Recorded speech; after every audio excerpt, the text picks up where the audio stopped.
Ends about right here and goes this way. So you can see we're more than doubling the amount of servery space coming through here. Really what we want to do is we want to make sure you're giving your students options. So if they want to come through here and get lunch, right? Keep your students here getting lunch, give them plenty of options to come through here, and then get them through and into the cafeteria so they have time to eat their lunch. Thought being, again, give them plenty of time so they have time to eat, right? That's one of the complaints you always hear is, geez, I don't have time to eat my lunch, right? And does this open up in a way that's specifically designed to relieve that single file bottleneck that we're currently experiencing? Exactly. So, and that's where the extra point of sales really help out quite a bit. So if a student comes through, they got their lunch by the time they get here, don't want to go through this serving line, they just go right through and go out the point of sale, and they're out of their lunch. And this is just the first pass after a meeting where Tom came up, our kitchen consultant, so this is not necessarily, again, the finished layout.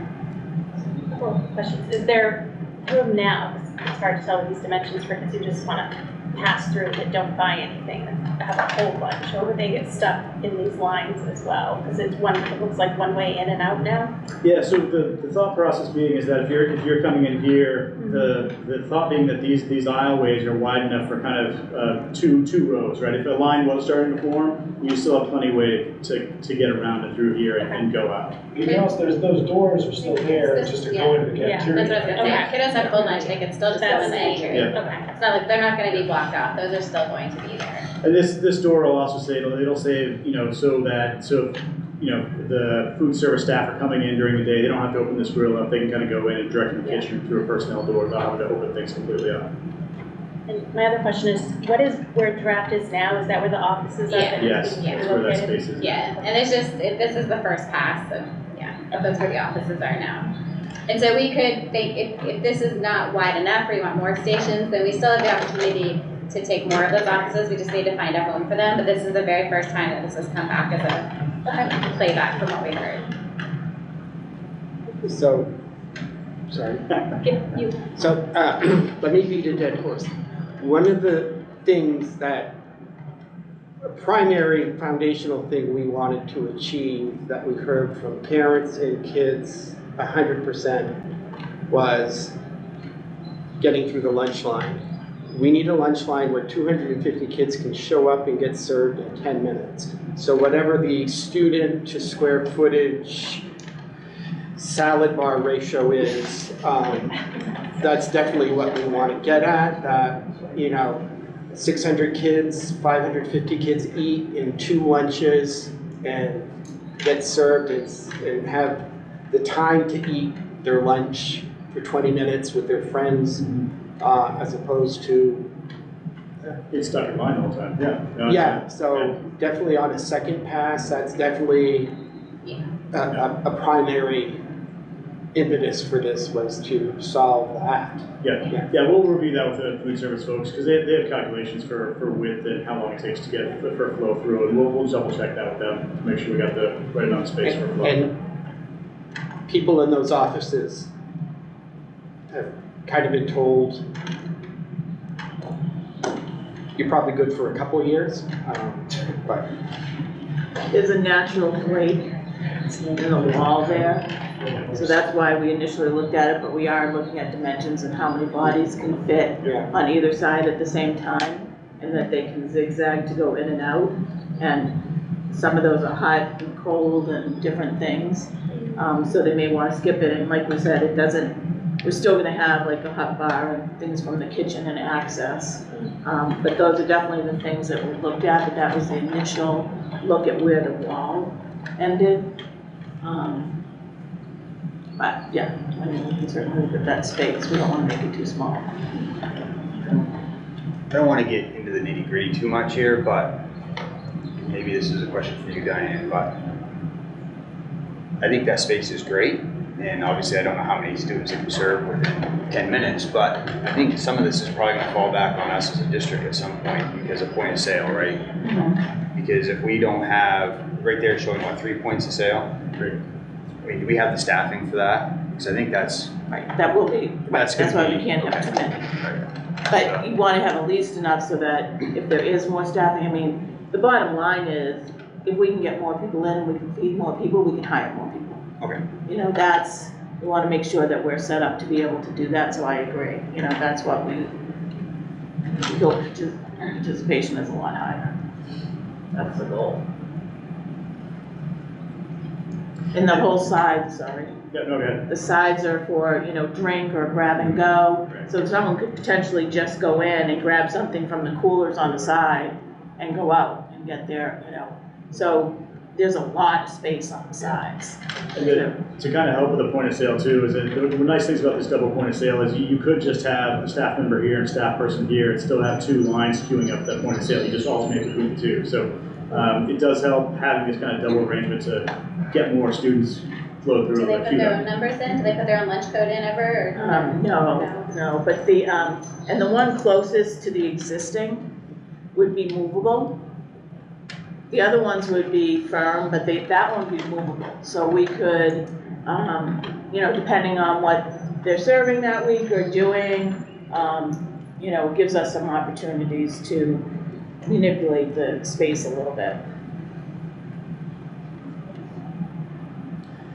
But otherwise, while this is up here, some other pieces, keeping the dish room kind of where things are at, the reworking the office that's back here, the storage, reworking that a little bit. But otherwise, cooler, freezer, kitchen, that's all staying. It seems to be working well. Yeah, sorry, one more clarifying question. So this current drawing here, I know you said it's hot off the press, but is that the main corridor there for the serving line, is that only using the existing dimensions that we have in there currently? Yeah, so right now you have, there's a structural column here and another one here and coming back. So we're kind of staying off that width. Like I said, the current serving ends about right here. So we're going to be capturing quite a bit more space. But the width in there, if you look at it, kind of continue through to the. So this drawing right here hasn't cut into those offices at all? No, yes, it has. Yeah, this goes into your courtyard. Yeah. Right, so right now we have to get into those offices, so it is eating into some of Oh, them. okay, I Your got you. entrance into there is about right here. Okay. It's not taking all of them, but we have to get access, if we kept any of them, the ones along the exterior wall could stay, but we still need a corridor and entrance to get in there. How many feet from the coolers to the island? Like, what is the width that they're gonna have on either side of that? The width on either side over here. On either side of the serving island? Right, we were trying to get in the range of 6 feet, Yeah. right around 6 feet. There are standards. Yeah. Yeah. So, yeah. Do the cooler doors, they pull out or they slide across? We haven't gotten to those details, but whatever would be most convenient to make sure that there's enough space. Probably reach in for what their use is. They're reaching type, there's the kind of the rolling shutter, so the food service staff comes in, roll the shutters up, or there's lots of options there for the cooler doors. Are we gonna have an opportunity to walk through these designs and see what they are physically, what it looks like? So if anybody wants to come for a tour. Oh, Yeah, so we get, it is a picture of it, but I would like to get a feel of it, see what you really. Well, we have to take the walls down and everything. Well, I understand, I think I can visualize that, but I'm saying is how is it gonna be set up? Like visit some of these. Yeah, we did a tour originally, so now I'm thinking that with these changes, we should be able to have a tour. Yeah, Get a general idea, of course, obviously it's not exact, but. yeah. If it would help to, stand in the space and kind of talk through it a little bit, I don't know. Okay, any more questions about the serving cafeteria space? All right. And what this does is it allows us to not touch the ox gym. Yeah, that's nice. I think that's important to note that that's remained as it is with no changes at all. A quick clarifying question, in the seating area in the cafeteria, I assume you've taken the stage nose out? Yes. Yes. Okay, yeah. Yeah, Exactly. just the thoracic and spillary, yes. Keep going. Great. All right, so the athletic side of the building, the gym side, so this is in some proximity to your track that's staying and being expanded upon with additional fields. So we've got kind of this athletic side. This has a new gym. So the new gym, we need a new entrance. So This is showing an entrance. There is new parking, which Activitas folks will go through with you. But there's new parking and your athletic fields come off to the back. So we wanted an entrance that will allow some visibility to where your guests will be coming. For anyone coming to a game will know that this is the entrance to the gym. So that's why you're seeing it kind of on this angle.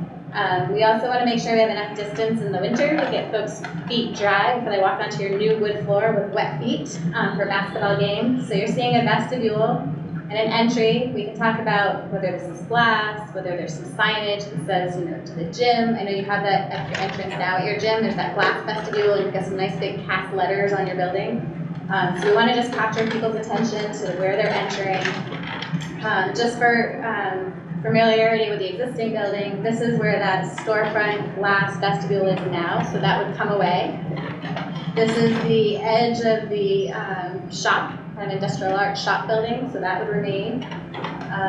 So the new entrance, you would come in, we would have a new gym. So this gym right now is showing bleacher space for 700, so that would get your whole student body and your faculty into an assembly on the bleachers, not including the floor.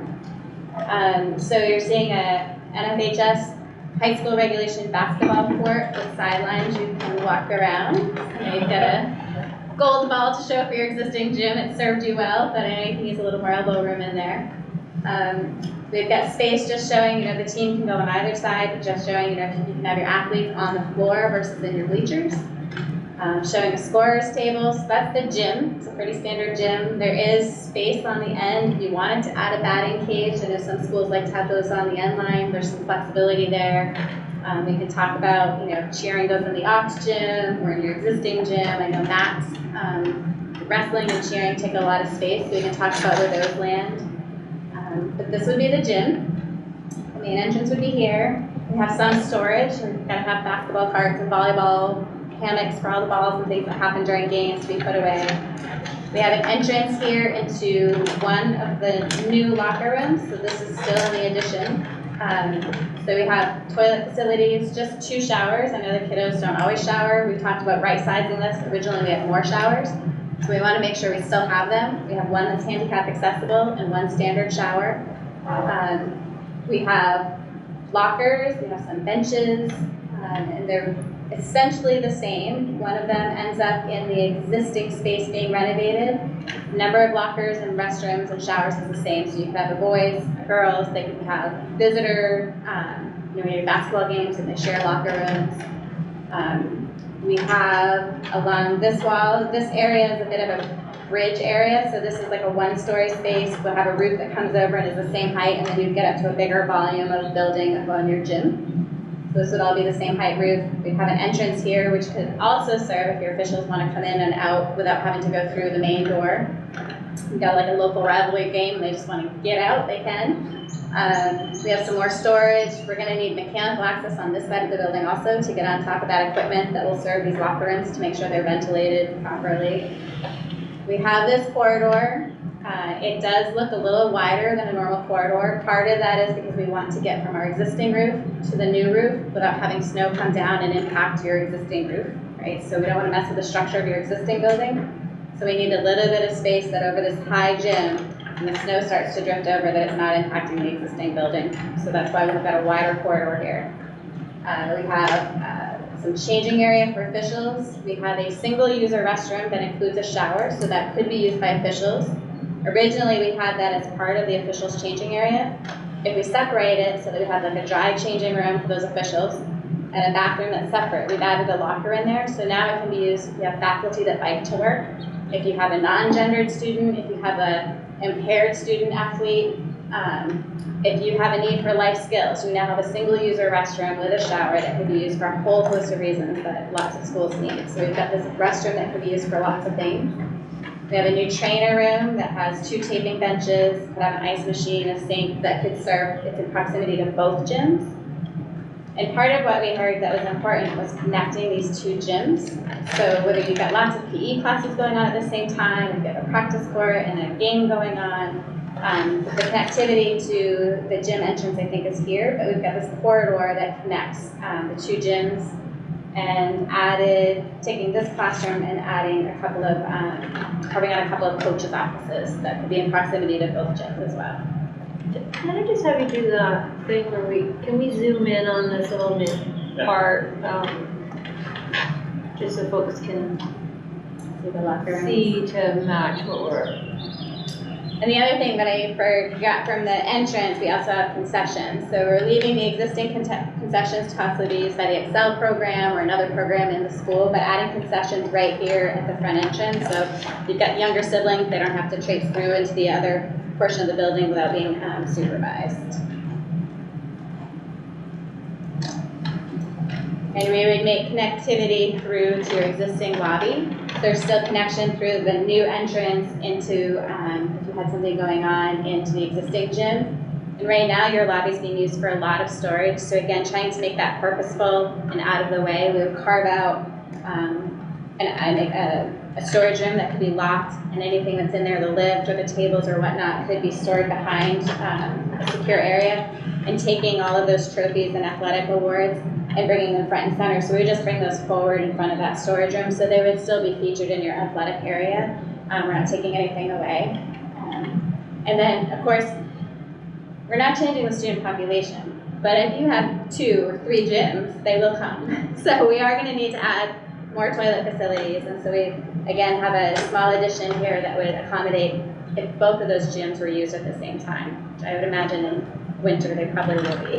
So this is your existing toilet bank here, and it would be adding on another group of fixtures. And getting that entrance right where people can see it in that lobby. Right now it's kind of tucked away, and your local folks probably know where those restrooms are, but if they have visitors, they can enter it right there. Would this be similar with the auditorium in that some of these would have flexibility for the school to lock off, to kind of open or not, so you don't have kids being like, well, we're going to spread out amongst 24 bathrooms if we can? Exactly.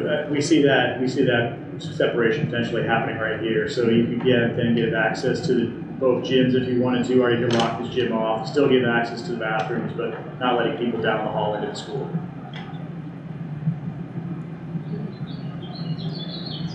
The other thing we talked about was possibly removing one side of the bleachers in the existing gym. Be a possibility if we wanted to make that space a little bigger. Because the gathering would happen in the new. So if this was more community space with smaller groups or whatever, and you still had one side. So it was just a thought that we had talked about. And the gym's large enough too, so it'd be set up with a center curtain. Obviously the bleachers could go back. We didn't show the court striping this way, but what's on the inbound here is volleyball. But you'd have to opt in for 2 side basketball courts as well. So curtains down, you have a side court and a side court. So you can get, for PE class, gives you even more flexibility, or for practices happening as well. If you wanted to have like baseball or cross practice in the other one, take some of the gyms up, take some of the seats so that, it wouldn't be damaging it, and then you'd be able to use that for other purposes. Yeah, because they're taking a beating. Just to clarify, the main entrance for that, the reasoning for the angle is to get the distance to clean off feet, things like that. That, and really when people are parking out here, we wanted to kind of give, instead of just flattening it out, we wanted to kind of show where the entrance was. So people coming around, they're like, geez, how do we get in here, right? You want to make it real obvious that here's your entrance, here's where you're coming in. And whether or not it's a set angle, I mean, that's something we can kind of work through in the design process. But really, we just want to make sure there was something, some kind of signifier, some entrance, right? Yeah, I mean, my only concern for that is that little alcove that's created in there now for like snow removal and things like that. It's going to be the... Absolutely.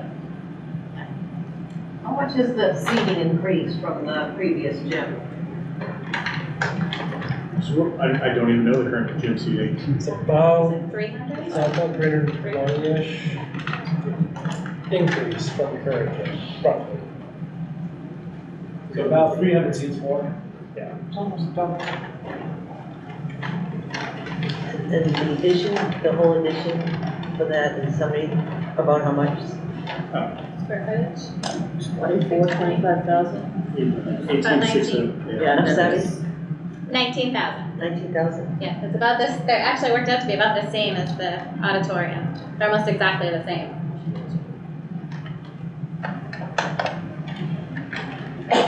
All right, sorry, I'm looking at my. Sorry. What's the little, orange piece? That's where I was just gonna go. One of the other things we've been looking at is I've had my engineers going through and doing reviews as well. One of the problems with the current building is you have no sprinkler system. When we're looking at additions of this magnitude, we're gonna have to sprinkle the building, and just not your additions, we're gonna sprinkle the whole thing. So that involves a new sprinkler room entrance. There's a water line coming from this side, so my thought was we're gonna, somewhere over here, I'm not exactly sure of the location yet, but we're gonna need a sprinkler room. So I'll have a water entrance coming through with a sprinkler riser to work on getting the sprinkler distribution throughout the whole building. And that's not something we currently have. That is something you don't currently. So between the HVAC and a sprinkler, we would potentially add 2 health and safety pieces. Yeah, I mean, obviously it's a life safety code piece is where that comes through, sits in the code.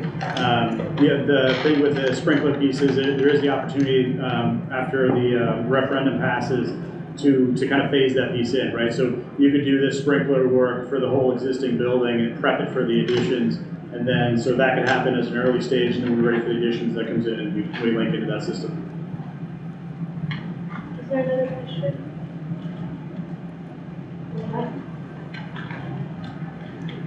Oh, you were talking about that little tiny brown thing on the right-hand side? Okay. Yeah, that's a little piece here. And the reason why I stuck it there is you have 2 water lines coming in here, one back through here and one back over by the kitchen, back over by the kitchen. So we're just trying to figure one out.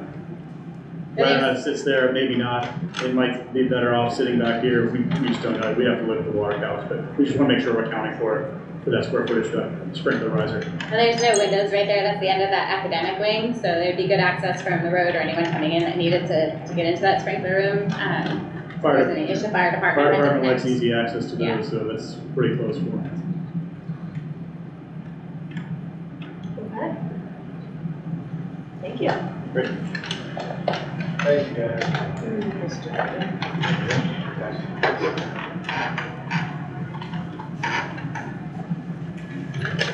Now to the outside.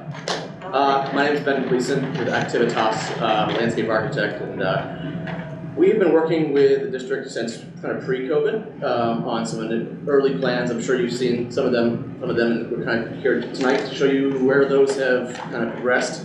We'll talk a little bit about the site, how it kind of relates to the work that WBRC is doing with their additions. We're going to talk about the new preliminary design.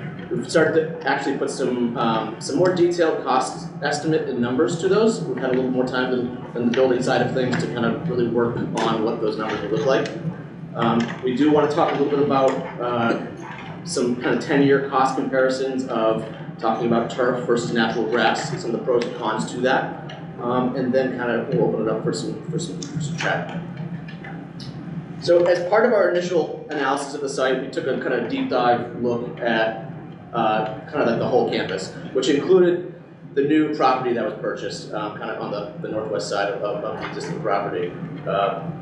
Throughout the site, we've kind of broken this down into all the different program pieces that you have today.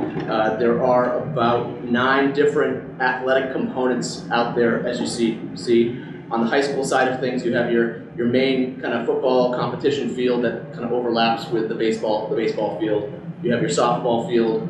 There's a kind of practice pitch to the outside of the outfield of baseball. You have your track and field. Number 5 is your kind of the far field where all your practices happen, where it gets pretty muddy pretty quick. And then you have all your middle school districts. You have your middle school field, multi-use field, and baseball field, and then kind of the middle school proper, the fields down below the bowl. So as part of our initial analysis of the site, and in a manner to allow us to understand how many fields is right for Greater Gloucester middle and high school. We took a quick look and took a deep dive actually with some new data from Nate and kind of updated kind of a field wear analysis of what you guys have out there right now. As a baseline, we started taking a look at how many hours are actually programmed on each field. And we started to compare that with an activity multiplier. I'll zoom in on this. This is a standard that was developed by the the STMA, which actually puts multipliers on the intensity of usage from different sports on your natural grass fields. For instance, if you had 1 hour of a couple people walking across a field, that's 1 hour of usage. It's very low impact to your natural grass system. As opposed to a football team practice, which is classified as a multiplier of 3.25, especially with cleats. So there's a whole range there of usages out there, and we like to use that as a manner to actually types of use, etc. So we look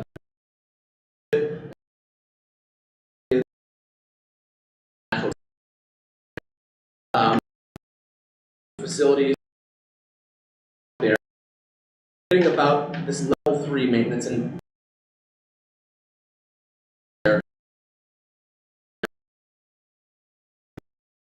medium